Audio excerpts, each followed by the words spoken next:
네, 어제 법 왜곡죄법 통과에 이어서 오늘 국회에서는 재판 소원법 표결을 앞두고 있습니다. 네, 박영재 법원행정처장은 사법개혁 강행에 반대하면서 전격 사의를 밝혔는데요. 서정민 변호사와 관련 내용 짚어보겠습니다. 어서 오십시오. 네, 안녕하세요. 안녕하십니까? 네, 지금 재판 소원법이 잠시 뒤면 국회 본회의 문턱을 넘을 것 같습니다. 이 법이 어떤 법안인지 좀 설명해 주시겠습니까? 네, 지금 현행법상으로는 원칙적으로 우리가 사법부의 그런 심판을 받는다, 재판을 받는다라고 한다면은 1심부터 해서 3심까지 그리고 3심까지 갔을 때는 거기서 재판이 확정이 되게 됩니다. 하지만 지금 만약 이 법안이 통과를 한다라고 한다면 이제 3심 이후에도 이 판결의 그런 위헌성 여부에 대해서 따져볼 수 있는 그런 기회가 생기게 되는 겁니다. 헌재법상으로는 아직까지 이 헌법 소원의 대상에 대해서는 재판을 예외로 해두고 있는, 그래서 제외해두고 있는 규정을 두고 있는데, 만약에 이번 개정이 실제로 이루어진다라고 한다면 이제 더 이상 이 재판도 헌법재판소에서의 그런 헌법 소원에서 판단 대상에서 제외되는 게 아니라 포함이 될 수가 있는 겁니다. 그래서 물론 어떠한 경우에 이 재판을 헌법 소원 청구할 수 있는지 여부에 대해서도 지금 개정안에서는 규정을 하고 있습니다. 그리고 본질적으로 이 재판 내용이 국민의 기본권을 침해한다라는 판단을 했을 때, 혹은 헌법재판소의 위헌 판단이 있음에도 불구하고 그런 취지에 반하는, 그래서 위헌 위법한 재판이라고 판단이 될 때 헌법재판소에서는 헌법 소원 청구가 들어왔을 때 판단을 할 수 있게 된 그런 이제 새로운 구조가 짜여지는 법안이 될 겁니다. 예, 이 법에 대해서 대법원에서는 조금 꺼려하는 분위기고 헌재에서는 반기는 분위기인데요. 구체적으로 어떤 이제 주장이 엇갈립니까? 일단 대법원에서는 헌법 규정을 봤을 때 우리나라는 3심제로 봐야 되고, 만약 이런 헌법 소원이 재판에 대해서도 가능하다라고 본다면 사실상 이 4심제가 된다라는 문제를 크게 지적을 하고 있습니다. 그래서 이런 부분들은 우리나라 헌법과는 맞지가 않다라는 주장을 하고 있는 사항인데, 또 반면에 헌법재판소의 입장에서는 우리나라 헌법에서 구체적으로 3심제를 명시하고 있는 것도 아니고, 무엇보다도 이런 헌법 소원, 재판에 대한 헌법 소원 자체가 4심제를 의미하는 것은 결코 아니다 라고 이야기를 하고 있습니다. 그리고 재판 역시도 국민의 기본권을 침해한다라는 판단을 할 수 있다라고 한다면 당연히 헌법재판소에서도 이를 심리하는 것이 국민의 기본권을 보장하고 또 보호하는 데 훨씬 더 효과적이다라는 주장을 하고 있습니다. 네, 지금 대법원은 4심제를 초래해서 재판 지연과 불복을 양산할 거라고 밝혔는데, 이렇게 지연이 될 가능성 어떻게 보십니까? 근데 개인적으로는 지금 구조상에서 이제 개정안이 통과가 된다라고 한다면 결국 어떠한 재판들은 상당히 지연이 예상이 된다라고 생각을 하고 있습니다. 일단 인력적인 그런 구조가 한계가 있다 보니까 이제 만약에 이 재판에 대해서 대법원에서 확정된 판결에 대해서 헌법 소원을 실시를 한다라고 한다면 아무래도 이제 헌법재판소의 또 업무가 상당히 좀 과중하게 몰릴 가능성도 충분히 있지 않나라는 생각이 듭니다. 특히 이제 헌법재판소에서도 지금 헌법재판이든 혹은 헌법소원이든 혹은 위헌법률심판이든 사실 업무가 상당히 많기 때문에 실제로 어떠한 결론이 나올 때까지는 수년씩 소요가 되는 경우들도 많습니다. 그런데 만약 이 대법원까지의 확정 판결에 대해서 다시 한번 불복을 하는, 그래서 이것이 나의 기본권을 침해했다라고 주장하는 사람들이 많을 경우에는 그만큼의 이제 헌법재판소의 업무 과중은 상당히 예상되는 바가 아닐까 이렇게 생각이 됩니다. 그래서 지금 대법원에서는 재판 지연은 상당히 좀 문제가 될 것이다라고 전망을 하고 있고, 저 역시도 이런 것들은 충분히 좀 예견 가능하다라고 보여지긴 합니다. 다만 이제 또 한 가지 생각을 해봐야 될 것은 결국에는 재판 지연을 문제 삼을 것이냐, 혹은 한편으로는 국민의 기본권을 보호할 수 있는 그런 장치를 추구하는 데 더 비중을 둘 것이냐, 여기에 따라서는 경우에 따라 재판이 조금 지연되는 측면이 있다 하더라도 오히려 국민의 기본권을 보장하는 데 있어서는 더 효과적이다라는 주장도 충분히 가능하기 때문에 사실 재판 지연이 예상된다 하더라도 그것만으로 이 개정안에 대해서 비판을 하기엔 조금 어렵지 않나 이런 생각이 됩니다. 예, 어제는 이른바 법 왜곡죄법 형법 개정안이 통과가 됐는데 이 판검사 같은 사람들을 이제 처벌할 수 있다는 거예요. 구체적으로 어떤 내용입니까? 네, 일단 처벌 대상은 이제 형사 사건의 재판에 관여하는 법관이라든가 혹은 검사 또는 수사관으로 이제 한정을 해놨습니다. 그리고 공통적으로 목적이 인정돼야 됩니다. 누군가에게 부당한 이익을 주게 하거나 혹은 권익을 해할 목적을 가지고 있을 때 다음 요건들을 검토할 수가 있는데, 조금 구분을 해보자면 예를 들어 의도적으로 법령을 적용하거나 혹은 의도적으로 법령을 적용하지 않는 경우, 이 경우에도 이제 법 왜곡죄의 처벌 대상이 될 수가 있습니다. 또 한편으로는 증거와 관련해서 뭐 증거를 위조했다, 변조했다, 혹은 그러한 위조된 증거임을 알면서도 이것을 사용을 해서 기소를 했다라는 등의 행위가 있을 때 역시도 법 왜곡죄에 해당을 하게 되고, 그밖에 뭐 폭행이라든가 협박을 통해서, 그러니까 위법하게 수집한 증거를 통해서 이 범죄 사실을 인정하는 형태, 이 경우에도 이 법 왜곡죄에 해당을 한다라고 규정을 하고 있습니다. 따라서 이때 만약 법 왜곡죄가 성립이 된다라고 하면 뭐 10년 이하의 징역 혹은 10년 이하의 자격정지에 처하도록 규정을 두고 있습니다. 네. 이 법 왜곡죄에 대해서 대법원은 이제 판결이 결과가 마음에 들지 않는다는 이유로 판사를 기소하는 수단으로 악용될 소지가 다분하다면서 그 위헌성과 부작용을 지적했죠. 네, 그렇습니다. 사실 이 부분도 상당히 좀 일리가 있는 주장이고 좀 고민을 많이 해봐야 되는 부분이 아닐까라는 생각이 듭니다. 이제 우리가 뭐 실제 재판 사례들을 보면 앞서 있었던 그런 판례들을 상당히 따르고 존중하긴 합니다. 하지만 법적으로 선결적인 그런 판례들이 구속력을 갖는 것은 아닙니다. 죄송합니다. 잠시만요. 지금 국회를 연결해 보겠습니다. 지금 필리버스터가 종결되고 종결 표결이 진행될 것 같은데요. 들어보시죠. 간표위원을 지명하겠습니다.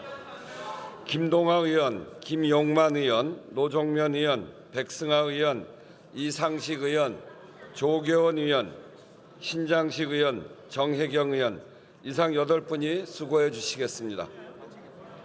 간표위원께서는 간표위원석으로 나와 주시기 바랍니다.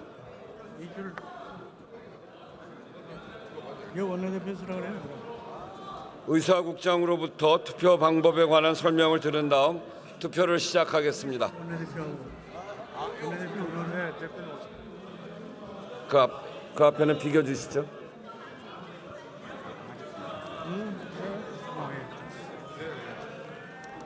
투표 방법에 대하여 설명드리겠습니다. 먼저 명패와 투표용지를 받은 후 투표용지의 가불 안에 한글이나 한자로 가 또는 부를 기재하면 됩니다. 가 또는 부 위에 문자나 기호를 표시하면 무효로 처리되며 투표용지에 어떠한 표시도 하지 않을 경우 기권으로 처리됨을 유념해 주시기 바랍니다. 이상으로 설명을 마치고 투표를 시작하겠습니다.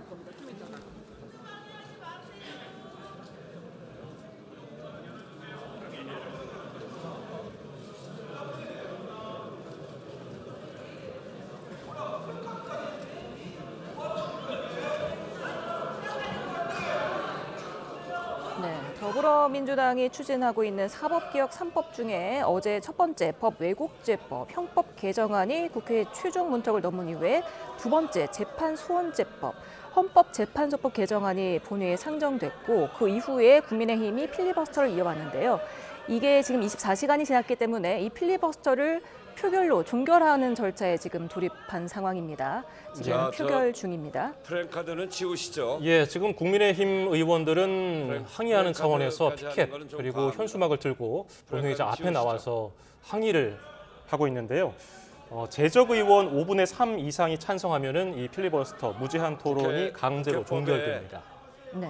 국민의힘은 이들 법안이 이재명 대통령 구하기용 사법 파괴 악법이라면서 필리버스터를 이어왔습니다. 필리버스터 첫 주자로 나섰던 국민의힘 곽규택 의원은 이재명 대통령 방탄 4법의 일환이라면서 겉으로는 국민을 위한 것처럼 보이려 하지만 실제로는 교묘하게 법을 무너뜨리고 있다고 비판을 했습니다. 잠시 뒤면은 이제 민주당이 표결로 국민의힘 필리버스터를 종료할 것으로 보이는데요.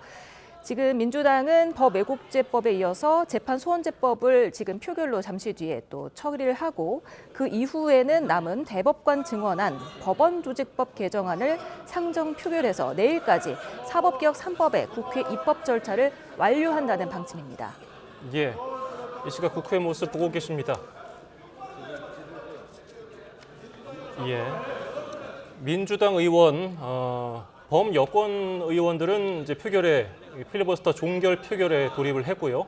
국민의힘 의원들은 앞서 보여드린 것처럼 국회 본회의장 앞에서 피켓을 들고 항의하면서 이 표결에 무제한 토론 종료 표결에 참여하지 않고 있습니다. 네. 잠시 뒤면은 이 표결이 종료가 되고 필리버스터가 종료가 될 것으로 보입니다. 네, 지금 계속해서 서정빈 변호사와 관련 내용 이어가도록 하겠습니다. 지금 저희가 계속해서 재판 소원과 어제 통과된 법 외국제에 대해서도 말씀을 나눠봤는데요. 지금 재판 소원과 관련해서 대법원과 헌재의 판단이 굉장히 극명히 갈리고 있지 않습니까? 이에 대한 법조인들의 반응은 어떤지 궁금합니다. 사실 이 쟁점에 대해서는 뭐 통계가 있는 것은 아니지만 상당히 좀 찬반 토론이 팽팽하게 대립하고 있지 않나 이렇게 개인적으로 좀 생각을 하고 있습니다.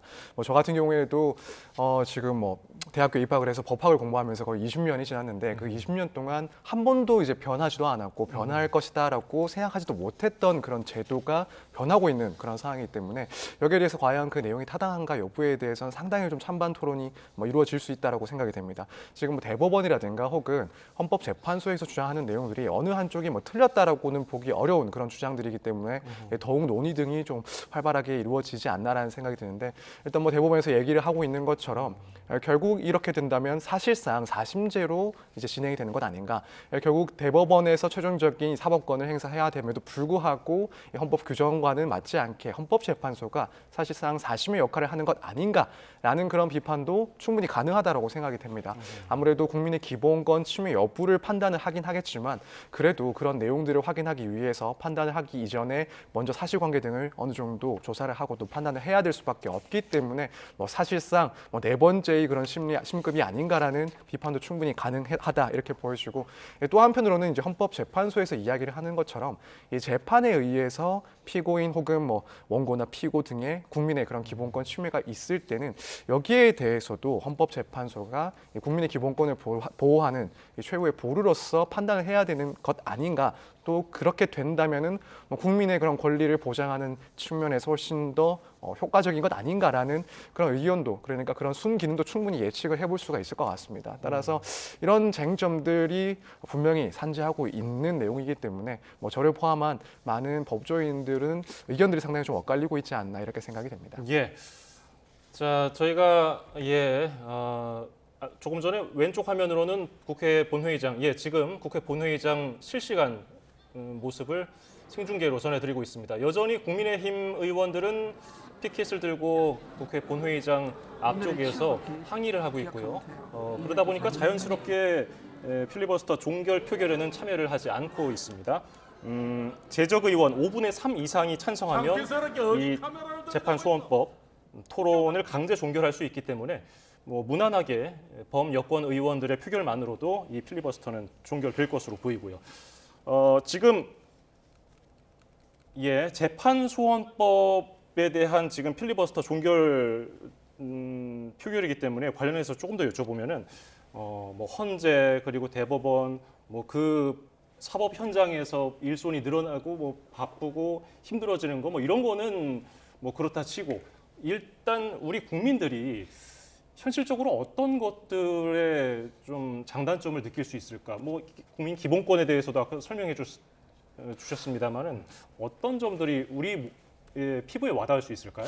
일단 장점이라고 생각을 해보자면 분명히 이제 대법원 이후에도 한 번 더 그 재판에 대해서 검토를 받을 수 있는 판단을 받을 수 있는 절차가 생기는 것이기 때문에 이제 실제 지금 뭐 쟁송을 하고 있는 당사자들 같은 경우에는 충분히 조금 체감을 할 수 있는 이점이 있다라고 생각이 듭니다. 그런데 이제 특히 형사 피고인들 같은 경우에 대법원까지 상고를 했을 때 유죄 판결을 확정을 받고 뭐 거기서 사실 지금 제도로는 더 이상 불복할 수 있는 수단이 없는데 만약 이제 이 제도가 시행이 된다라고 한다면 특히나 이러한 형사 판결이 나의 기본권을 침해했다라는 주장을 하는 것이 사실 이론적으로는 일단 충분히 좀 가능하고 또 쉽습니다.